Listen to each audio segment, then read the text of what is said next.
Happy Monday. Happy Monday. We'll give it a minute for everyone to arrive. Lovely to see so many people here. Some new faces or new names. We want to see your faces. So if you would like to put your camera on, author requests that you're totally comfortable, but she would love to see your faces, but your mics are off for tonight. So welcome to the Shelf Help Club author event with our Book of the Moment author, the wonderful Suzy Reading, who is here to share her winter wellbeing tips and to support our read-along of self-care for winter. So this is our featured book for November and December. I know a few of you have got this, if you fancy flashing it as we go. And if you are reading along with us, then you should be starting on chapter 2 as we're going, as with this week. So chapter 2 is all about healthy movement habits, which is something we're going to be talking about tonight. If you're not reading along, don't panic, because tonight is really an introduction to the book straight from the author. And I think whether you have it or not yet, I feel like if you don't yet, you will after this session. We are all going to go away feeling a lot better about winter because it is coming. So we may as well embrace it. We're going to find joy in the season, and we're going to learn ways to manage the tougher stuff. So a little bit of housekeeping. As I said, your mics are off, but your cameras can very much be on, and we would love to see you. And the chat box is open, manned by the lovely David tonight. So say hello, let us know who you are and where you are.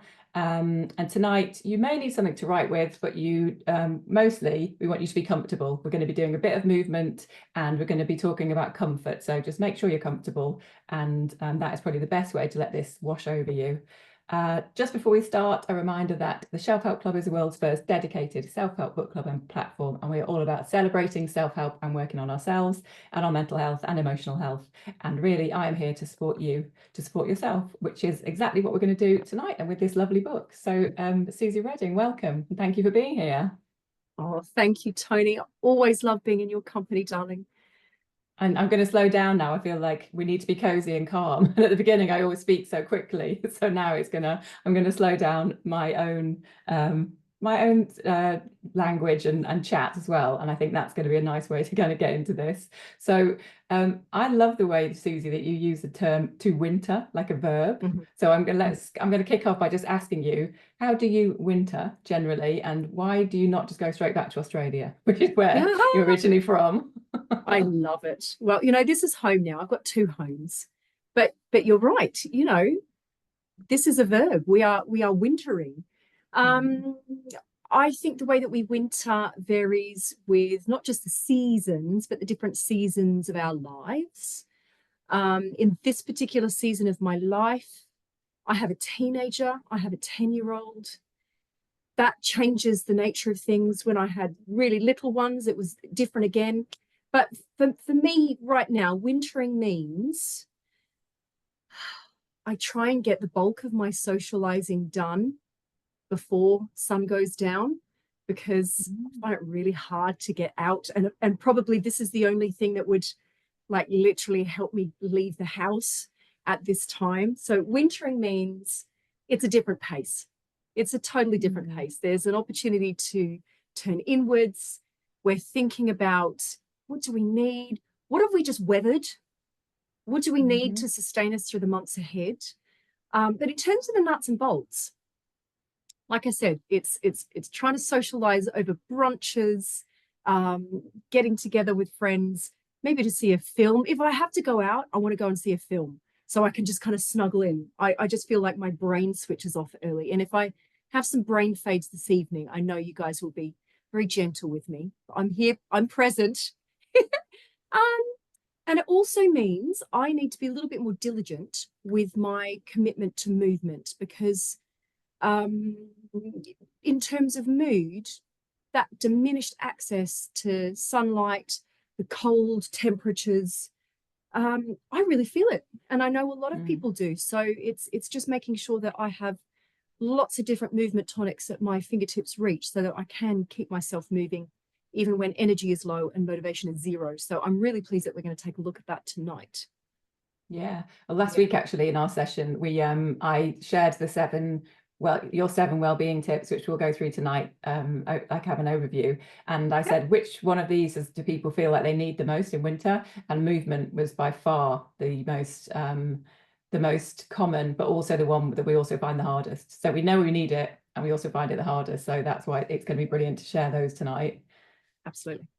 And what does a day in your life look like generally these days? Like Oh, I would describe you as I always describe you as like a yogi, a psychologist, health coach, therapist, best-selling yeah. author, mum, all these things. Thank you, Tony. Every day is different.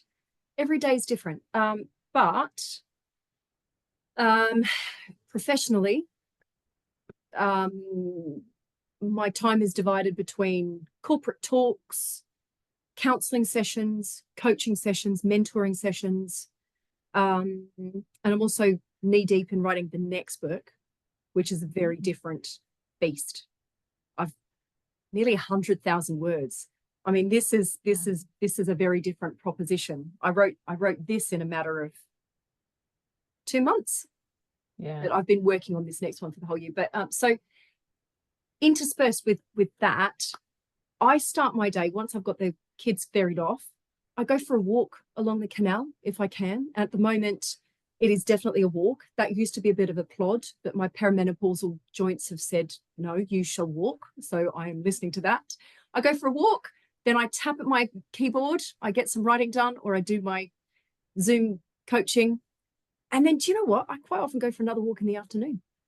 And Mm. that often looks like procrastination, but really that's processing time, it's decompressing time. And it might only be sort of 10, 15 minutes, but just getting that little extra dose of daylight before the wall of dark descends. And Mm. then of an evening, it's cozy, snuggly time. But there, believe it or not, I do I do another walk with my youngest before bedtime. And I take full advantage of the fact that it gets dark really early. And my 10-year-old and I go for a little walk where we hope to see some foxes or see the moon. And it's Oh, only like it's lovely. 10 minutes. It's around the block. We do a bit of stargazing, but that's that's the way that I know that he's had some decompression time before going to bed. We've had some connection time. And Mm. so movement really does bookend my day. I'm walking my talk here. Yeah, absolutely. And also it's quite gentle movement, isn't it? It's like it's It's all gentle movement. consistent. Yeah, Yeah. it's all gentle movement. But it's important that people know that there are times of life when that's not accessible. And I don't want people to be thinking that they've got to devote hours and hours to this stuff, but that's exactly what we're going to be covering tonight. When you can't get out, I mean, I've had periods where recovering from surgery on my foot where I couldn't get out and about for months. And that was really challenging. But that's the kind of inspiration you'll find in this book, ways that we can move even when the movement that we want to do is inaccessible to us. And let's be honest, if it snows later this week, I'll be very careful getting out and about because it's treacherous. It really is Mm. dangerous. Mm. So a lot of the movement and a lot of the rituals that you share in the book are you can do them inside. I mean, nature Absolutely. is a part of the well-being steps, but like you say, it's what's available to you now, isn't it? Totally. And there's a whole section of the nature chapter that's how can we bring nature inside? Mm. If you literally can't face getting out in it, there are still ways that we can harness the therapeutic benefits of nature without leaving the house. I like how you said you can wear flowery pajamas and that will cheer you Yes, up and give you that kind of nature fix. I was like, yeah, totally. I like that. Yeah, use it as a screensaver on the background of your phone. You see Yeah. these things often. It really it counts. So before we go on to dive into the book, how would you describe your relationship with yourself today in this Oh, winter season coming into? ah, do you know what? At the ripe old age of 47, I have reached a point in my life where I will only be on my own side because life is tough enough without me adding to my own burden. So my relationship with myself is a healthy one. It's one that's characterized by respect, care, compassion. I'm well aware of my shortcomings. I don't get it right all the time. My husband will be the first to tell me. But I can be tender with myself. And Mm. I think if this book achieves anything, I would hope it would be that it encourages you to be a little bit more gentle with yourself. Mm. Which is lovely and moves me straight on to the first question, which is, why did you write this book and who for? Ah, wonderful. Do you know what? This book was not my idea. But it was an Uh-huh. idea. When it was pitched to me, I was like, oh my God, yes, I would love to do that. So this book was suggested to me by Asta, my publisher, who I've worked with since the self-care revolution. But in that time, I've had maybe 3 or 4 different commissioning editors. And this was a new relationship with the commissioning editor. And when she suggested it to me, I said, I would love to do this. And I just had an Mm. absolute flurry of ideas, because this is the kind of question that I've been addressing. Okay, so I've lived in the UK now I had 2 separate chapters, but I've been back here for nearly 11 years. I've spent most of my adult life here in the UK. And like you say, Tony, like, people are like, why are you here? You could be living in perpetually sunny climes, but Yeah. this is home. And it's difficult answering that question of, why do I love winter so much? But I genuinely do. I genuinely love winter. I also genuinely struggle in winter. I find it Mm. hard. But when I reflect on a lot of my peak life experiences as an adult, but also growing up, because my dad was English, so we spent a lot of time here on family holidays. A lot of those moments, these real magic moments, have been wintry ones. Mm. So, that sense of recognizing the genuine challenges that we face, that's really important to me. And I wanted to address that with the book, because as a coach, as a psychologist, I have so many people coming to me over the winter months saying, I must be lazy or weak, or I'm just not strong enough, I'm not resilient enough, I'm finding this really hard. And I just want to wrap my arms around them and say, no, darling, it's winter. It's not Mm. you. Yeah. So the aim of Mm. this book is to validate those genuine challenges. And I wanted to look at, from a scientific perspective, why it's so hard. But not just that. I don't want to just stick with why it's hard and what we can do about it. I also wanted to help people, I don't know, get a sense of fresh eyes, so that we Yeah. can see these incredible gifts that are unique to winter. You won't get them any other time of year. We've just got to rug up, get out there in it as best we can, or be on the lookout for it, and it will find us. Yeah, I think I love this book so much because it's seeking out the joy and the awe of this amazing season and finding that. But then it's also, like you say, kind of balancing that with learning ways to manage the tougher stuff, because it is harder. Lots of things are harder. So there's just kind of new ways to look at it, or different ways to look at it. Yep. Should we go through the 7 well-being steps? And I'd love to Sure. know which was your favorite part of the book to write. Well, that's going to be really tough to answer. Okay, so when I was developing these 7 steps to winter well-being, I sort of did this in response to, well, what are the things that we're deprived of over winter? And it just fell out. So obviously we're deprived of light, and I think that can have a really significant impact. I wanted to make that one first because the antidotes to that are relatively simple, and they're things where you can just receive. I didn't want to start with movement. I think movement is probably the most fundamental, but you need something to give you a little bit of pep before you can embark on that. So that's Yeah. why I put light and color first. And the whole point of that is just acknowledging, yes, it's dark. Yes, the dark mornings really bite. Yes, it's really hard coming home when the sun's already gone down. We can't change that. What can we do to make it feel less dreary? Well, we can get the spot of color that just makes all the difference.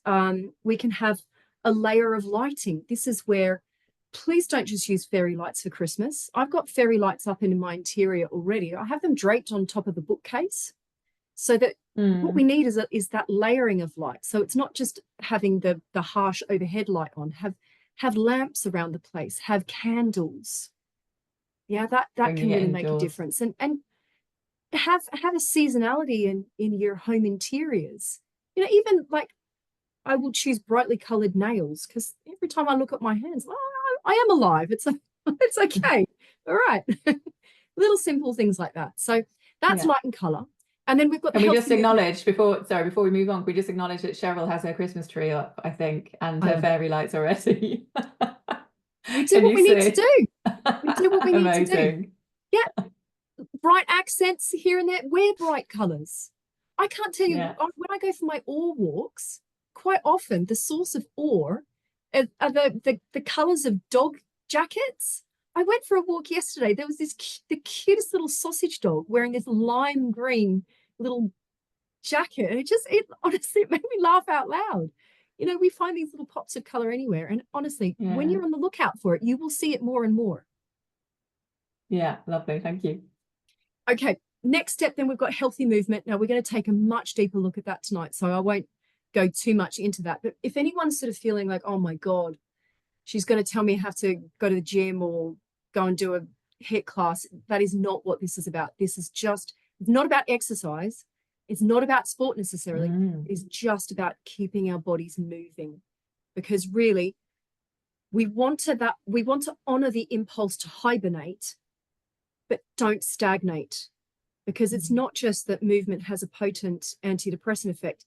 It's that being too sedentary has its own health consequences. And I feel so passionately about that. I wrote another book on that. That's called Sit to Get Fit. If you want to know how sitting is harmful, all the answers are there, but I can answer any questions tonight. Should we look at the next one, Tony? Yeah, sure. Okay. Next one is embracing nature. Now, like I said, those peak life moments, they've been moments in nature that it's just taken my breath away.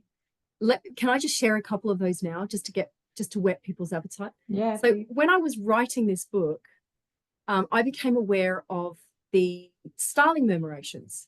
And if we turn to page, oh, it's hard. Some of the pages aren't numbered, but it's page 83. This Lovely. one. Okay. I've experienced that firsthand. And honestly, it is as magical as it looks. I dragged my whole family out. What I didn't realize is that there's a population of starlings literally 15 minutes down the road from where I live. I had no idea. But when I started writing the book and researching it, I found this Facebook page. Oh my God, how could I have not known?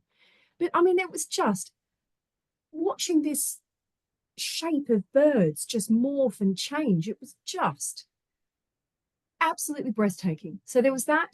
The other one that took my breath away was going for a walk along the canal. Now, quite often the canal freezes over in winter. And my teen and I, she was using a stick to break off sides of the canal, the ice from the canal, and then skimming it across the surface of the ice. Now, I had no idea when you do that, it literally sounds like you're in a Star Wars scene. It sounds like a lightsaber battle. I've never heard anything like it. It's phenomenal. And when we go out, it doesn't have to be just when, okay, so it's exciting when it snows at first, then it gets a bit dreary, right? But, you know, that's fun. But even just going out of a morning in the frost and looking for how it transforms even the most humdrum objects into works of art. Like, you go and look at your garbage bin covered in frost. And it is genuinely captivating. These are the things that we have available to us. So that chapter is all about how we can harness the power of nature. This is about encouraging us to get out in it, what we might see. And if anyone's thinking, gosh, I'm not sure, come and join me on my ore hunts on Instagram. I'm sharing all of my finds there. But we were talking before, Tony, about how we can bring nature inside. Now, I love that you've got a house plant behind you. You know, this is simple. You don't have to get out into it. You can also wear nature motifs. It can feature in your interior decorating. There are lots of ways that we can bring nature inside. So if you can't face it, don't worry. We have you covered there. The next step is looking at comforting rituals. And again, we're going to spend a little bit of time on that tonight. And I want people to think of hibernation mode calls to us to comfort ourselves, doesn't it? Like when it's cold outside, we crave nourishing food. You want warming drinks. Yes. Yeah. We want to snuggle. And I think you say it's like the urge to cocoon, isn't it? Totally It really is a thing. away, Yeah. cocoon away.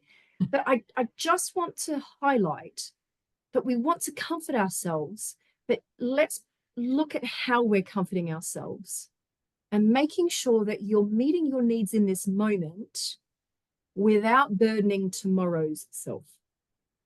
Yeah. Okay, because if we are habitually relying on caffeine, sugar, carbs, screens, booze, chocolate, you know, all of these things, one, they're expensive, but they also have an energetic tax. A lot of these things tend to make sleep harder to come by. And if we're only relying on these things, it tends to make tomorrow harder and harder. And we rely on these things more and more. Okay, so the whole point of that chapter is just opening our eyes to different ways of comforting ourselves in ways that don't sabotage ourselves. So it doesn't always have to be food. The nature of what you eat doesn't necessarily have to, you know, it's just making wise choices, sustainable choices. Yeah. But it's thinking along the lines of we can use touch. And I want to do some of these practices tonight. I want you to experience it. Touch, it's stretching your body, it's scent as well. Okay. Yeah. Last 3 steps. Step 5 is developing that compassionate pace. What I want to say here is, little known fact, we actually need more sleep and rest in winter. How Well, I about think that? we feel that, but it's good to know that it's actually a thing. It is real, isn't it? It's real. Anyone else So relate to that? there's hopefully the research that I've quoted in the book, I've made it very accessible. But there's research showing that in communities where there is not artificial light, those communities sleep up to, I can't remember exactly the figures, but it's more than half an hour longer than in winter than they do when there's more sunlight available. Okay, so what we're noticing in winter is just a return to a more natural rhythm. But the difficulty is modern life masks that. And it makes us feel like we should be just carrying on bright-eyed, bushy-tailed all year round. And that's not how we roll. You know, if you look at how the plant and animal kingdom respond to environmental cues. I don't know why we expect ourselves to be immune, and we give ourselves such a tough time. So we do need more sleep, we do need more rest, but the nature of that chapter is also acknowledging that sometimes that's not possible. And what can we do to compensate when life just doesn't give us that grace? And some of these things we can touch on tonight. They are largely, they're comforting rituals, aren't they? If you can't have a nap, what can you do in its place? And if that's a question you want to ask, let me know, we can address that. Last 2 steps, we've got make meaningful connections. Now, we've talked about retreating, hibernation mode. We want to just hunker down. The issue there is we can end up isolating ourselves. And loneliness has real consequences for our health and well-being. So we want to turn inwards, but don't isolate yourself. Yeah, retreat, but don't cut yourself off. So that chapter is looking at, one, how we can boost the harmonious relationships of those that we're hibernating with. And I think that can be an interesting one to take a look at. But it's also about how we can stay connected, even if we don't fancy going out of an evening or we want to socialize in a different way. Let's honor that variation in social mojo. There's nothing wrong with you. You can stay connected. It's just a matter of doing it differently. And it's also an opportunity to check in and connect with ourselves. So I hope people are looking forward to reading that chapter. This is how we can come home to ourselves. And then the last step is looking about reflection. So if we're turning inwards, what do we do? We are then faced with ourselves. And unless you've got a regular meditation practice or a regular journaling practice, a reflective practice, that can actually be quite overwhelming. Yeah, it can be, God, what do I do with all this time on my hands? So the bulk of that chapter is looking at, there are prompts to help you take stock that will just give you a little bit of shape, you know, lots of different things, whether you want to look at what you've achieved in this year or how you've grown or how to connect with your values, or how you want to spend Christmas, looking at purpose, Yeah. that kind of thing. I think you make such a good point at the beginning of that chapter about the fact that if you are going inwards, if you haven't really done it before, then sometimes, yeah, like you say, you don't know what to do. So to have a guide and to have that kind of structure is actually really important. We really need that guide. I can laugh about it now, but I think the first meditation class I ever attended, it felt like such a violence on my mind and body, because I wasn't accustomed to all of these, like this cacophony of thoughts and memories and associations and sensations. It wasn't helped by the fact that I thought I had to be still for an hour and I couldn't feel my legs anymore. Suzy Reading, look how far you've come. I can't believe that you it was 20 years ago. It was that. actually 20 years ago. But honestly, this is the thing. There was an experiment that showed that when people were faced with the option of either sitting there and doing nothing or giving themselves mild electric shocks, quite a few people chose to give themselves mild electric shocks rather than sit there and do nothing and be faced with self. It's overwhelming, right? So you're not alone there if you find it hard. But hopefully those reflective prompts will make that feel really juicy and enjoyable. Yeah, definitely. They're lovely. Brilliant. Okay, so they're the 7 winter well-being steps. And then throughout the book, you kind of like, you weave them together with your lovely kind of your 3 C's, which is, I think, curiosity. Let me test me. Curiosity, compassion, and what's the other one? Not kindness. I think it's care. It's care. Yes. So that's the action part. Curiosity is let's open our eyes up to different ways of doing things. Let's just entertain the option. I wonder, how might this be? Compassion is like, we need to give ourselves permission to feel as we do. Let's be tender with ourselves. But then there also needs to be some kind of action. So that's where the care comes in. It's not enough just to observe the need. Now we need to address that need. So yeah, I hope that helps. Brilliant. So shall we look at some of the healthy movements then? Yeah, let's do that. So I've already made it clear that this is not about vigorous exercise. This could be super gentle. The best form of exercise is the one that you want to do and the one that you will want to repeat. So if anyone's got any specific questions about exercise, I'm very happy to field that. But given that we're all sat, I'm wondering whether we could do a little bit of movement now, sat down. Would that be okay? Yeah. Yeah. If we think about areas that we hold tension, can you point? Where is it? For me, it's here. Here. Do you know what? My neck, as I get older, my goodness, I feel like, you can imagine that cobra hood. Some people. Yeah. I feel like this is like a carapace, like a shell that just gets really tight. That, isn't it? Really? Yeah. Okay. And winter, when you think about it, we do this. So what I'd really love you to do with your movement is to break out of this winter slump, because research shows that when we do this, lowers your mood, lowers your subjective energy levels. It's easier to make someone cry. When we do this. Yeah. When you look down in this kind of posture, it's easier to recall negative memories. Yeah. Okay. So we want to break out of that winter slump. So let's do, if you've done any session with me, you'll have done the chicken wing shoulder rolls before, but let's do it again. Fingertips on shoulders, breathe in, lift your elbows up, breathe out, take your elbows back and down. Now, the reason why I like this one so much is that, yes, it's movement, but it's actually also a breathing practice. So if anyone has ever experienced that trying to work with the breath can sometimes agitate or amplify anxiety, that's not uncommon. We still want to breathe, but we don't want to just sit there and do it in stillness and try and make it bigger. Move with the breath instead. Okay, so inhale, elbows up. Exhale, elbows back and down. Now, can you feel that gives you a nice stretch in the chest? Yeah, when these muscles clicking. Yeah, you'll hear some creaks and cracks. As long as that's not painful, that's fine.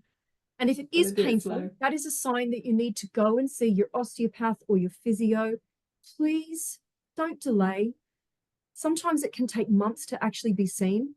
And if you wait for the shout rather than attend to the whisper, that's when we run into real strife. Okay. Yeah. So if anything we're doing tonight sort of alerts you to areas of real pain, don't delay. Okay. So that's our first one, chicken wing shoulder rolls.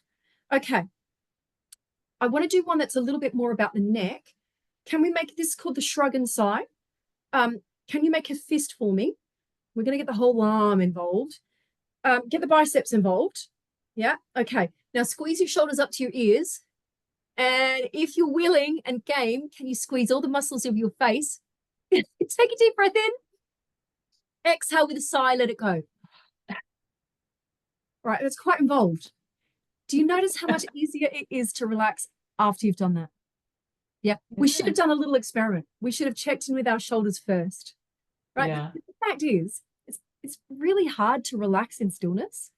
So if anyone experiences that it's hard to switch off, use movement, that little bit of exertion as the gateway to switching off, the gateway to relaxation. I hope that felt good, because I'd like to do it twice more. It's more effective when we do it a couple of times. So do your shrug, take a deep breath in, get the muscles of your face involved if you wish. And as you exhale with a sigh, let it go. And then once more, breathe in and then exhale, sigh. Let it go. Okay. And then hopefully we just feel a little looser after that. Does that let you drop your day from your shoulders more effectively? Let me know how it felt. Yeah. So we've got chicken wings. We've got the shrug and sigh. Does this feel a little bit different to what everyone was expecting with movement? Yeah. It doesn't have to be huff and puff stuff. It's creating a release. Okay. Even for the hands. So if you do a lot of keyboard work, yeah, do a little flamenco. Yeah.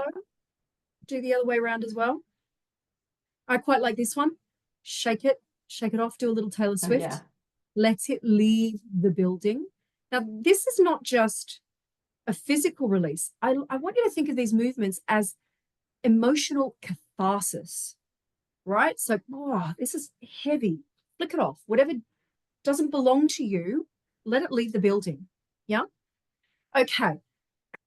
You can do what you just did for your hands, you can also do for your feet. Do a little rotation for your feet. Yeah? Rotate the ankles. Rotate your feet a couple of times one way, a couple of times the other way. You could also do a little point and flex. Yeah? So that's is it normal, Suzy, that sometimes one moves differently than the other? Yeah, totally. Totally. Okay. And if you can't make one as symmetrical as the other, that's fine. Just have a little giggle. Yeah. That's the kind of movement that I'll do sat on my sofa. Yeah. You can do do it on the bus or at work. Yeah, in the office. Totally. Maybe. While you're watching telly. Yeah. Okay. For your neck, now this is really important. Let's just do a few little mobilization exercises. If we can just, you have every right to say no. Say a little no with me. Exercise your right to say no. This is very important leading up to the silly season. You have permission to be self-selecting. Okay, and then come back to the center and then do a little yes. You can say yes where you choose to as well.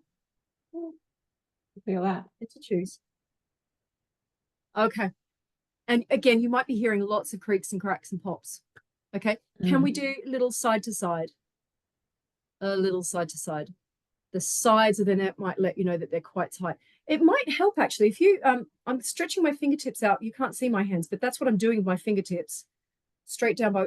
If you do that, that will deepen the stretch. When you activate the arms, you feel that gets a little stronger. Yeah. Yeah. Okay. And then back to center. All right. Let's incorporate all of those into a movement. What we're going to do is drop chin to chest and then take chin over to one shoulder and then back down to your chest and over to the other shoulder. Okay. A couple of times each side. And let your head be like heavy, like a rag doll, really floppy, heavy as a bowling ball. Let's go there. Yeah. Okay. And then back to the center. Now, this last one is really important because I want to just show you something. Is this familiar? I'm craning to see. Yes. Yeah. This forward head posture. The thing is, like, even if you're not on a screen, can you notice that I want you to know that I'm interested? When you're in conversation with someone, you naturally crane your head because it shows that you're listening. It allows us to get a bit closer. And if you're struggling to see, it also lets you see their facial expressions as well. But the issue is this forward head posture it creates a constriction through the neck.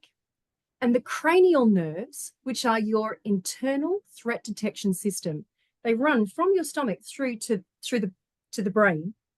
And if your head is in that position, they're getting squished. They can't do their job properly. Now, essentially, that forward head posture makes us feel like we need to be on high alert. Like if you imagine the meerkat at the top of the burrow is in this position, isn't it? Yeah? That is a cue to your nervous system that it's not safe to relax, that it should be on high alert. So the position that we hold our head in has an impact on our stress levels. Okay? So the antidote there is a little movement called the turtleneck. You ready to try it with me now? Poke your head out of your shell. Draw your head back in. And poke your head out. Ooh, a little gliding action. Wow. Okay, yeah, it's a bit walk like an Egyptian as well. Yeah, that's it. Fantastic. Can you hear some creaks and cracks? Okay, do you know what? We need to also address the jaw, but that's I think that's in the comfort section. We'll get to that in a moment. That don't let me forget. Okay, so obviously we don't want to be here, but equally that is completely unnatural. You don't need to stay there. What we do want to do is ever so slightly nestle your chin backwards and feel how that lengthens the back of the neck. Notice that as soon as you do that, it helps you sit up taller. And in that position, do you feel that we're a little more poised? We're a little more calm. We're a little more present. Okay, so please, can we have a daily prescription of our turtleneck? Yeah. Yeah. Because you actually, because the chapter heading is make a healthy movement habit. So it's important. And I'm assuming the kind of either whether it's daily or like every time you do a certain thing, it's about that consistency, right? Absolutely. All of these things will best serve you when you're doing them on a regular basis. Yeah. So the way this chapter is designed, you'll see that there are different movement programs. They're all yoga based. And when I say yoga, I mean you're just using your own body. Yeah. You need very little equipment with this stuff, if any. There's higher energy day stuff. That's where you would do the standing up stuff. Please don't do the standing up stuff before you go to bed, because that's when you'll be drafting the perfect email or coming up with the perfect rebuttal to what someone said to you yesterday, because it's too enlivening. Don't do standing up poses before bed. Okay? Save that for morning, afternoon. What you need to do before going to bed are the floor-based practices that you will find for medium energy days, low energy days, and zero energy days. Okay? So wherever you're at, there will be something that appeals, that honors where you're at. And I think that's really important. And if you feel like you've got zero energy, start with the zero energy stuff, and you might be surprised. It will give you some energy. Yeah, it's recognizing that, isn't it? But that will, like you say, it's like it's ebbs and flows throughout the year, but also equally throughout winter, maybe throughout the week or throughout the day. There'll be different peaks of energy for different people. You said that beautifully, Tony. Absolutely. Yep. So there's lying down stuff, there's seated stuff. What we've done here is the sitting in a chair stuff. Are there any questions? Does that give some inspiration for how we can infuse a little bit more movement into our lives, even in the depths of winter? Before anyone else, well, please ask away, guys. But Suzy, how long would you spend doing that? Is it like would you just say just do it a certain amount of times or a few minutes each move, or like the chicken wings? Is it just until Depends you on kind how of long you've got. feel it? As a rule of thumb, I would say do it 6 times, because we can remember 6 times. Yeah. If you've got 5 minutes, pair a couple of these things together. Yeah, sure. These things can be a little sequence. But basically, you use the time that you have. But none of this needs to be a huge investment of time. I do yoga every day, but I have to be honest with you, I can't remember the last time I rolled out my yoga mat. But that's because I might do 20 different stretches. I will notice my neck is creaky. I need to do that thing. I'll notice my energy is flagging. I need to do that pose. I'm trying to get ready for sleep. I'll do that pose. I've just had an argument. I need something to help me cool off. I'll do that pose. So I use yoga really sort of like a prescriptive energy management, emotional digestion kind of thing. And that's what's in the book as well. So I love emotional digestion. That's such a good term. It's real. A good question, maybe a question as well for people, is what are your biggest barriers to movement then? Because is it the low energy, or is it we kind of like losing time because you're not able to get outside? Because there definitely was a real, I noticed last week that it was definitely movement was the thing for people, but also it was going to be the most challenging as well. Those barriers are real. Generally, I find if I haven't written it on my to-do list, it's not going to happen. So if you're looking at something that's going to take a chunk of time, there needs to be time allotted to do that. So I try to delay the start of my workday to honor that opportunity to go for a walk. Where that's not possible, if I haven't scheduled it later in my day, I'm not going to do it. But that's when, if we're too knackered, that's when we turn to the page for low energy days and you do some seated stretches on the floor, on all fours. You do your lying down stuff. Sometimes we need to leave little primers around the house. So even something like, I have this to remind me to do my hamstring stretch. I have this little spiky ball. That looks like in between serious. Yeah, well, do you know what? It's just I have arthritis in my feet, so I find that just rolling this underneath my feet encourages blood flow to my toes. My mum has arthritis in her hands, and she finds that, you know, even this kind of action. So if I see that, it reminds me I need to take care of my feet. And if I don't take care of them, you know, I can't be surprised that they're not going to support me either. So little primers like that can really help. Keep a yoga mat by the sofa. Yeah, make it so obvious. Make it so obvious you can't, so you can't do it really. Or leave little love notes to self. Like I will have a little, I mean, this in itself, keep this next to your computer so that, but if there are things that really speak to you, write them out. Have it on the fridge. Have some next to you, next to the bed. Yeah, next to your computer. Little movement stacks. Exactly. Yeah. Yeah. Marie's going to do the turtleneck while she waits for the kettle to boil. I like that. That's that a bit is of golden habit stacking, time, isn't it? Yeah. Kettle boiling time. Absolutely. Yes. Definitely. Oh yeah, Julie says they're movement snacks, which they are, aren't they? It's a bit like that. They are. And I also I like the habit stacking of while you're watching TV, because if you're going to do it, you're going to do it anyway. Why don't you make it also a nourishing experience? Exactly. So what I would highlight there is if people are looking at building habits, think about what are we trying to facilitate? So in the morning, the first thing that I do when I get out of bed is I'll do my mountain breaths. Breathe in, raise the arms up, look up, exhale, lower the arms down. Okay, so as you go through the book, look for the little movement rituals that channel a particular way that you want to feel, so that you're building this toolkit of when I feel this, then I can do that. Yeah. And that's what allows us to be responsive to our needs. Yeah, because you are going to, like, I suppose it's being aware that you are going to feel like that when it's dark in the mornings, or you are going to like I think Emma said, you know, sometimes just too knackered, but that's probably at the end of the day. It's just like I don't have time or the energy or the inclination to do those things. So, or sometimes we feel knackered even after a decent night's sleep. Yeah, you know, and this is where we just need to put hands on heart and say, yeah, this is where I'm at. I'm really tired today, or I'm recovering from illness, injury, and but what I can do is lie on the bed and do some breathing in, arms up overhead, breathing out, lower the arms down. You know, there's lying down movements that we can do. Yeah, or legs up against the wall while you're watching your Netflix. Exactly.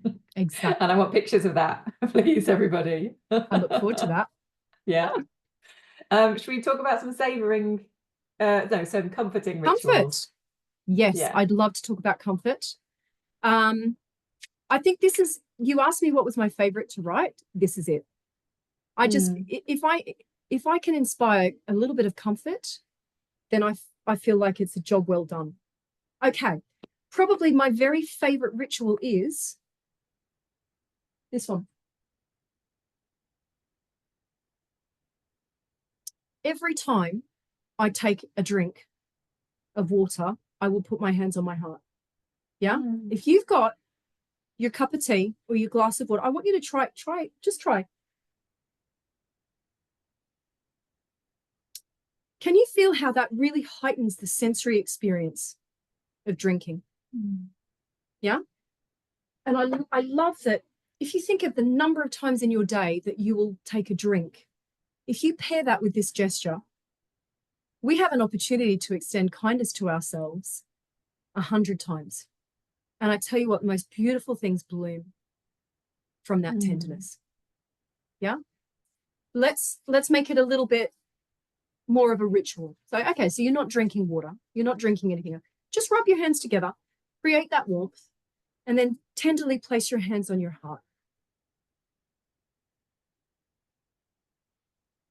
And when you place your hands on your heart, feel the warmth of your hands. Feel that lovely sense of containment. And with the sensation of hands on heart, you might also start to notice the sensations of your feet against the floor. You might feel a sensation of your sit bones supported by the chair beneath you. Perhaps you'll feel your shoulders cascading away from your ears. And you'll start to feel the rhythm of your breath just slowing itself down of its own accord. There's nothing to change. You're just noticing how it changes itself. And if it feels good, we close the eyes and we just allow the body to soften. And we give ourselves permission to take a little purposeful pause. Because we are not machines with infinite capacity. It's okay for energy to ebb and flow. And we can give ourselves a little breather and resource ourselves. And then if you blink the eyes open, can you feel how calming this gesture is? And how tangible that sensation of grounding is? Now, essentially what grounding is doing is it's letting us know where we are in space. I'm here. Yeah. The body likes to know where it starts and where it finishes. And, you know, it also reminds us that we're in the here and now, because so much of our worries are us doing tomorrow in this moment or next year in this moment. So this gesture is about bringing us back to this moment and soothing the nervous system in the process. Also, I don't know if anyone else felt this, but I was like holding on really tight at the beginning. And then when you said about kind of like softening into it, I was like, oh, maybe I don't need to be grasping on for dear life. And then that as by itself is just like kind of brings you down, doesn't it? Yeah. I think that feeling of warmth, isn't that lovely?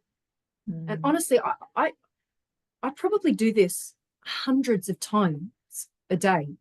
I would start every phone call like this. It's really calming. It's really anchoring. Yeah. Sally says I could have fallen asleep. But that's Beautiful. that's what you talk about a lot, Suzy, isn't it? It's like when you don't have time for a full nap or a sleep, then it's like taking those little micro moments of rest and it is. Pauses. It is. Now, if that one felt good, this next one I think is like a supercharged. Everyone's going to be asleep, but right? That's good. That's a good sign. So it's this one. I want everyone to channel their inner 4-year-old. There's just, can you feel the reassurance of this shape? You know, you can let your chin drop a little. You can let yourself round a little. Feel how it smooths the breathing. It just allows us to return home. And with this gesture, we're reminding ourselves that we are deeply deserving of tenderness and that we can be our own calm, safe place. I love that one. Yeah, for anyone that holds on with the jaw, you know, that just that warmth can really soften the jaw. We might need a little bit more for the jaw. Should we do that? Did that feel nice? Yeah, that feels lovely. And how lovely that would be after you've been out in the cold as well. Exactly. To be able to come in and just kind of post yourself up. If anyone has a tough time with punitive self-talk, just do this. Because I literally find it impossible to trash talk myself when I do this. It feels so incongruent. Okay, but for the jaw, let's do a little bit more for that. We do a little pitter patter. Now, if you think about the jaw, like, oh, we're so cold, teeth chattering. Yeah, there's so much tension held. So a little pitter patter. Okay, are we really game? Are we really game? Oh, let's do it. Let's do it. Okay. This is an extra one. This isn't actually in the book, but it's really good. It's going to be my next book. Okay, this is an exclusive. Okay. Use this one if you're feeling really resentful, really full up, really cranky. Equally can be useful in times of heightened stress because of its impact on releasing the tongue and the throat to soothe the nervous system. Okay, so one hand, you're going to slide the skin of your neck back behind you to anchor it. That is now anchored, okay? Now, you're going to stick your tongue out this way and look in the opposite direction. Okay, and let go.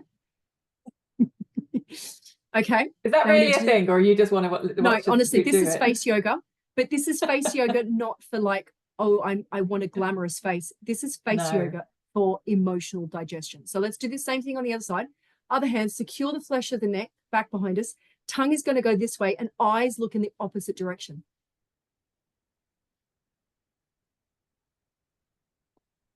Okay.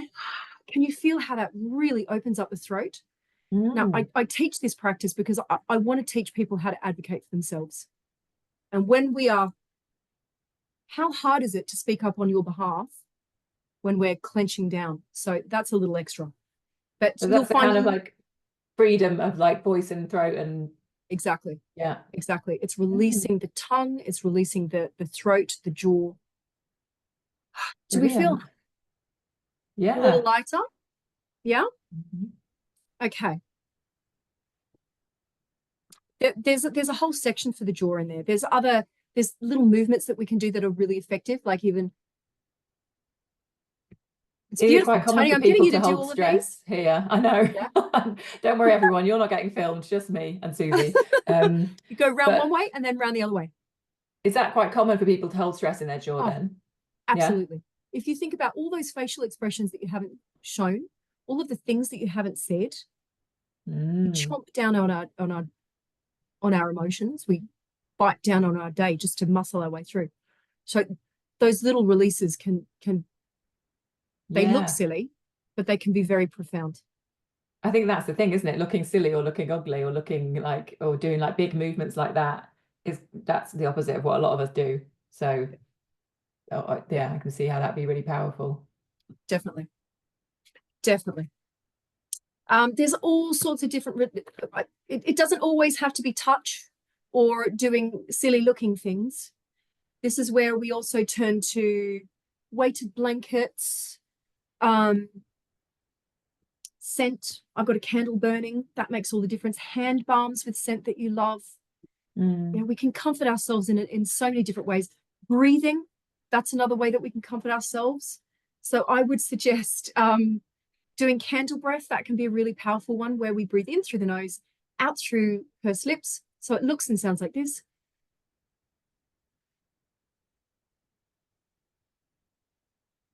Just one candle breath can be enough. Yeah. Yeah. If you haven't got time for a nap, isn't it? Yeah. Little things like that can make all the difference.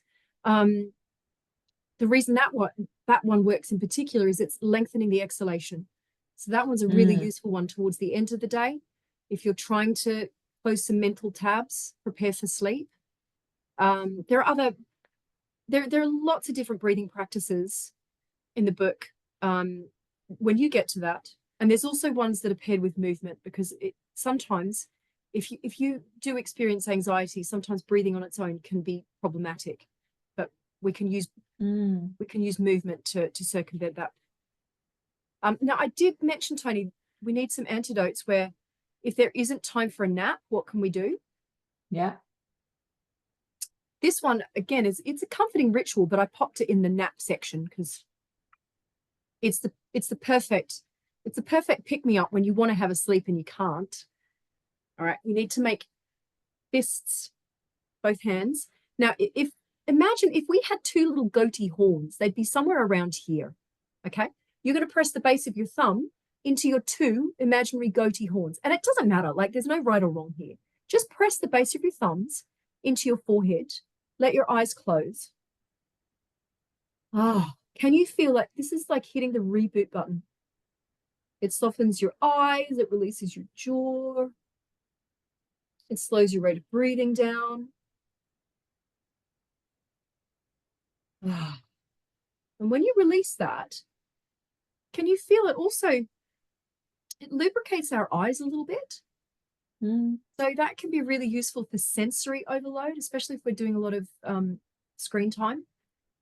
Yeah, I feel like a lot of these are good for at the end of the day. It seems like it's a good kind of time to remind ourselves to do it as well, isn't it? I suppose as we are kind of closing down for the evening. Absolutely, yes. Think of these as ways to bring your working day to a close, to transition into downtime. Absolutely, close those mental tabs. Yeah. We're nearly at 8 o'clock, everybody. So if you do have any questions, then get them in quick. But as David just says, I have a feeling I'm going to be rewatching this a lot, and I feel like a few people will. Yeah, it's brilliant. It's so brilliant to kind of be able to look back on this. And also, if you are reading the book, then you've literally got the guided tour straight from the author. Thank you, Suzy, so much for that. Guys, thank you for being here. I hope that everyone is feeling calmer, more ready, more, as you said, more resourced, isn't it? It's about kind of having these tools in our pocket. It's about having options. And I'm so pleased that the illustrations are going down well. That Rosanna Tasker did those. Yeah, absolutely. Okay. Absolutely beautiful. But yeah, it's literally about having options. There are different things that we can do that will help us feel differently about winter, but also feel differently about ourselves in winter, and that will shift. And also just give us time and space to feel as we do. This is not always about creating shifts. Sometimes it's about allowing space to feel as you do. Yeah. There's a time and place for all of our feelings. Yeah. Yeah. And I think you're right. Just even the book itself is a source of joy. Got so many nice comments on how good looking it is, and people giving it as presents and all that kind of stuff. And I have to ask you, where did you get your scarf from? Oh, very important question. I have to look at the tag. I went to a book launch there. Nobody's Child. Nobody's Child. Aww. I feel like we all need one of these in our lives. This is what we need in winter. You know, this self-kindness. I want you to wrap yourself up in this self-kindness. And we are doing this together.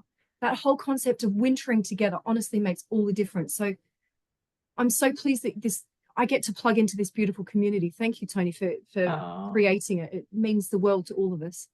Thank you. Well, thank you so much. Thanks for being here and for everything you share with this and all of it. And thank you guys for your lovely questions and for being game and chicken winging along with us. Suzy, I'll say good night to you, my dear. And if anybody wants to stay on with me, then I'll just let you know what's coming up in the next week or so. Okay. Lots of love all round. Thank you for having me. Thank you for sharing your journey with me. Keep me posted. Let me know how the tongue stretch goes. Take care. Bye, Tony.